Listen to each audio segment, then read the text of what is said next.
Sarah's small, sunlit kitchen always smelled of cinnamon and hope. It was a scent her son, Leo, once said he could find his way home with, no matter how far he strayed.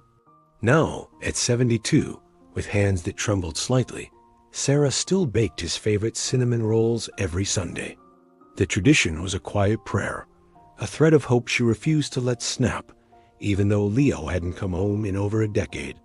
She was a widow, a mother, and lately she felt like a ghost haunting the corners of her own life.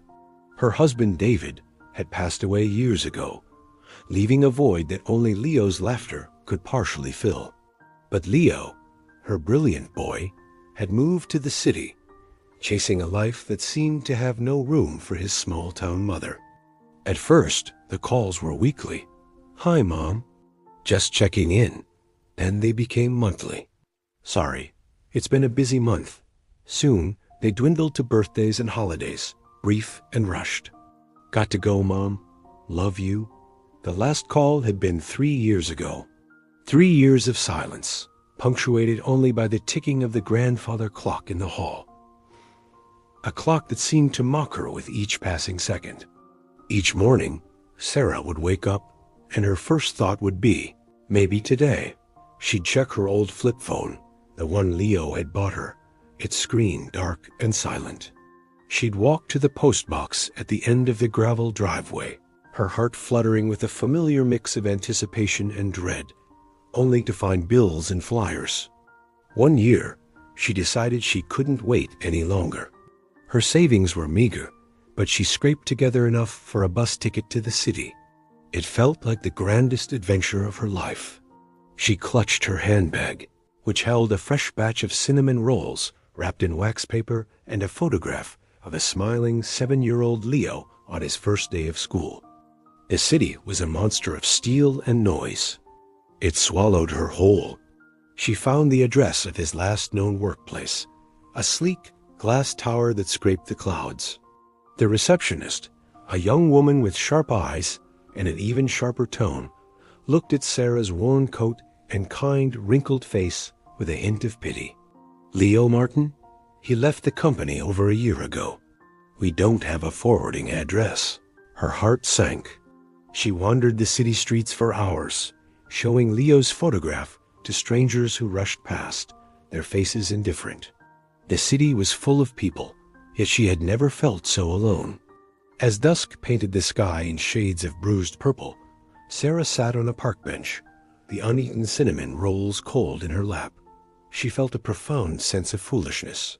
She was searching for a man who didn't want to be found by a woman he had clearly forgotten. That night, in a cheap motel room that smelled of disinfectant, Sarah cried. She wept for her late husband, for the little boy in the photograph, and for the woman she had become, a mother defined by her son's absence. But as the sun rose the next morning, something inside her shifted. The tears had washed away not her love, but her desperation. She looked at her reflection in the cracked mirror. Her eyes were puffy. Her hair was a mess, but for the first time in a long time, she saw not just Leo's mother, but Sarah, just Sarah, a woman who had raised a child on her own, who had nursed a sick husband, who had tended a garden that bloomed every spring without fail. She took the bus back home. When she walked into her empty house, the silence didn't feel like a void anymore. It felt like peace. It felt like space. Her space. She stopped baking cinnamon rolls on Sundays. Instead, she started painting. She had always loved art, but had set it aside for motherhood, for wifehood, for life. Her first painting was of the sunrise she'd seen from the motel window, a burst of defiant gold against a dark sky. She joined a local book club. She started volunteering at the library, reading stories to children whose eyes lit up with wonder. She reconnected with old friends, sharing laughter over cups of tea. Her life began to fill with new colors, new voices, new joys. She was no longer waiting by the phone. In fact, she often forgot to charge it. One afternoon, about a year later, the phone rang. It was an unfamiliar number. She answered, her voice calm. "Hello? Mom? It's me. It's Leo. His voice was strained, heavy. He told her a story of a failed business, a broken marriage, of hitting rock bottom. He was sorry. He was ashamed. He wanted to come home. An old version of Sarah would have burst into tears of joy, her heart soaring. But the new Sarah, the woman who had found herself in the silence, felt a quiet calm. "The door is always open, Leo," she said, her voice steady and kind. "But you need to know something. I'm not waiting for you anymore. I'm living. I love you, my son. I always will. But my happiness is no longer tied to your return. It's mine now." Leo came home a week later.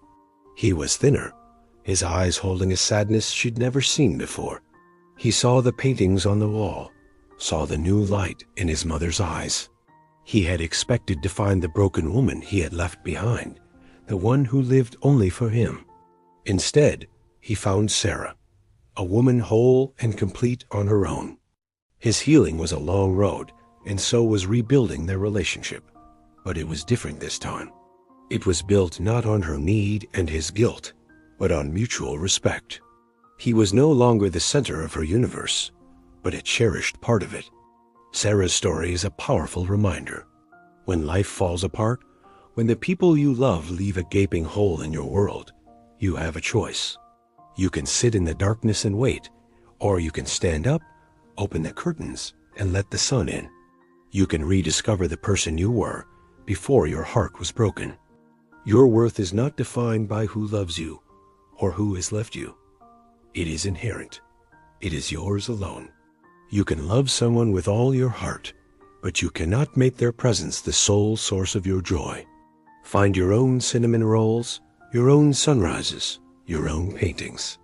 If you are feeling lost or abandoned, please remember Sarah. Let go of the waiting. Start living. Your greatest chapter may not be the one someone else closed, but the one you are about to write for yourself. Your strength is not in holding on tighter, but in having the courage to build a life so full and beautiful that it can stand on its own. Thanks for watching. If this story touched your heart, please share it with someone who might need to hear it. Don't forget to subscribe for more stories that inspire and heal. Stay strong.